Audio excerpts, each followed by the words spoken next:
E olha, o Dia Mundial da Voz, comemorado anualmente no dia 16 de abril, é celebrado pela Sociedade Brasileira de Fonoaudiologia e por meio, inclusive, da campanha Amigos da Voz. Em 2025, essa iniciativa completa 20 anos, um marco histórico para a campanha que, iniciada no Brasil, agora tem repercussão mundial, tornando-se um exemplo global de conscientização sobre a saúde vocal. E sobre essa importante data, a gente conversa agora com a Maria Evanice Medeiros, que é fonoaudióloga, vai nos trazer mais detalhes a respeito desse assunto. E no dia, eu estava conversando com ela aqui, no Dia Mundial da Voz, eu estou ruim da voz, minha voz está ruim, estou aqui com a Maria Evanice. Conta pra gente um pouquinho, primeiro bom dia, muito obrigada, a importância desse dia e o que a gente celebra e traz como, principalmente, né, informação para as pessoas. Então, a voz ela é um elemento fundamental da comunicação do ser humano e ela precisa ser cuidada, né? E tem vários cuidados que precisam ser feitos no dia a dia, principalmente quando se é profissional da voz. Tem que aquecer a voz, desaquecer, tomar muita água.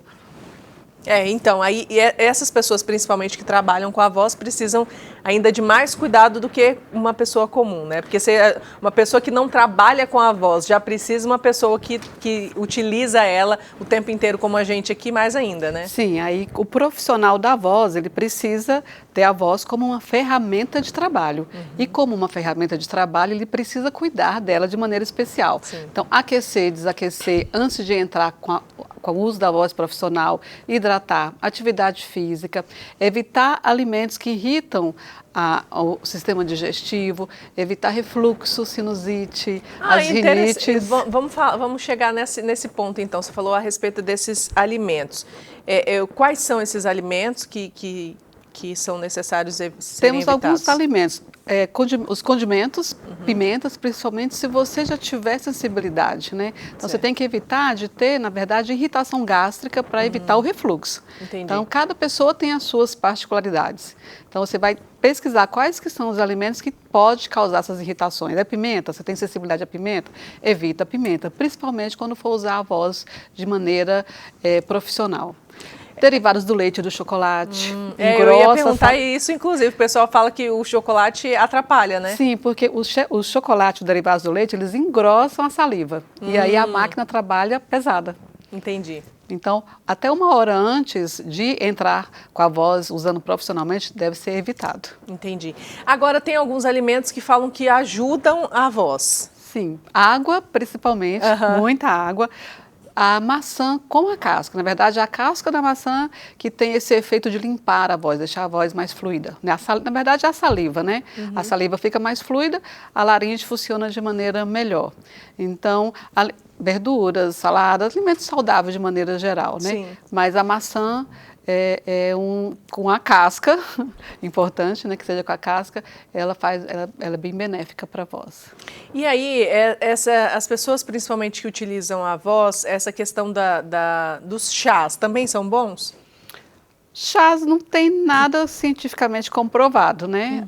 Na verdade, tem que se evitar o chá muito quente. Certo. Qualquer bebida muito quente ou muito gelada também faz irritação da laringe e aí prejudica a voz. Mas os chás, eles são saudáveis de maneira geral para o dia a dia, né? Não especificamente para a voz. Existe uma rotina que a pessoa deve ter, inclusive, para a sua voz, de algum aquecimento, alguma coisa assim, que ela possa fazer ela sozinha todo dia e que é importante fazer? Tem uma sequência. Então, você, por exemplo, hoje, né? Alongamento corporal geral, depois alongamento dessa região aqui que você vai utilizar, aqueles de sim, não, talvez. Depois um exercício respiratório prolongado de trazer a respiração para o diafragma. Certo. Trabalhou a respiração, faz vibração para poder aquecer a prega vocal, o músculo vocal. Depois vem para a caixa de ressonância, faz alguns exercícios de ressonância para trazer a voz para a máscara, para frente. E põe uma rolha e faz alguns trava-língua. Aí você está pronta para trabalhar. É um aquecimento, é um período para você se preparar, você faz isso uns 10 minutos, 5 minutos, você consegue fazer isso. Sim. E aí, quando a gente fala da voz, a gente tem que falar da saúde do nosso aparelho respiratório por completo, porque tudo influencia, né? Sim, lá no Hospital Santa Helena a gente orienta muitas equipes em relação a esse cuidado, porque a voz ela é consequência de um todo, do sistema respiratório, do sistema digestório em conjunto, né? Então, tem que se tratar, deixar saudável tanto o sistema digestório, cuidando dos alimentos, quanto o sistema respiratório. E a atividade física entra aí no sistema respiratório, porque nós falamos, o som da nossa voz ele é dado com o ar expiratório, o ar que sai. E para mim ter uma boa quantidade de ar saindo, eu preciso ter um bom condicionamento físico. Então, a atividade física para o profissional da voz, principalmente, é fundamental. E aí, a gente sempre fala de vários profissionais aqui e sempre o exercício físico e a alimentação adequada estão sempre atrelados a um bom funcionamento de qualquer parte do nosso corpo, né? Sim, exatamente. É impressionante isso. E o exercício influencia na nossa voz. É a base. E o exercício físico, o exercício de caminhada, de corrida, o aeróbico que eu estou falando, né? E até é bom fazer uma observação, exercício físico, musculação, durante a musculação não se pode conversar. Porque você tem uma válvula aqui, se você está fazendo força, está falando, você está sobrecarregando o aparelho vocal. Então fiquem quietos na hora de fazer os treinos de musculação.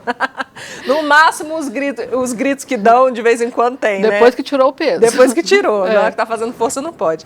Bom, a gente tem um momento específico, ou o acompanhamento com um fonoaudiólogo tem que ser constante? Em que momento eu preciso procurar Você pode utilizar o fonoaudiólogo para melhorar a sua performance vocal. Ele tem técnicas para isso. Então, você é um profissional da voz, você quer melhorar a sua projeção, quer melhorar a sua saúde vocal, aprender a cuidar da sua voz, conhecer, você pode estar agendando com o fonoaudiólogo. E também quando você tiver alguns problemas pontuais, como rouquidão persistente, cansaço vocal, a voz está ficando fraca, você não consegue atingir a potência da voz, você vai falar e se sente muito cansado, você sente que sua voz não está conseguindo atingir aquele público que você precisa procurar um fonoaudiólogo. O cansaço, nosso cansaço físico e o estresse, principalmente, ele impacta na voz? Diretamente, porque o estresse e o cansaço atingem a respiração, e a respiração é a base da energia para produzir a voz. Certo. Então, o estresse e o cansaço vai produzir falha na voz, cansaço vocal, aquela voz fraca para dentro. Então, realmente, além disso, causa constrição das pregas vocais. E ali, ao longo do tempo, pode até provocar nódulos vocais. Certo. E o maior amigo, então, da voz é a água? Água. Água e atividade física. Tá ótimo. Então, nós conversamos com a Maria Evanice Medeiros, fonoaudióloga, nos acompanhou aqui nesse momento trazendo vários esclarecimentos. Muito obrigada pela sua participação, viu? Estamos às ordens. Obrigada.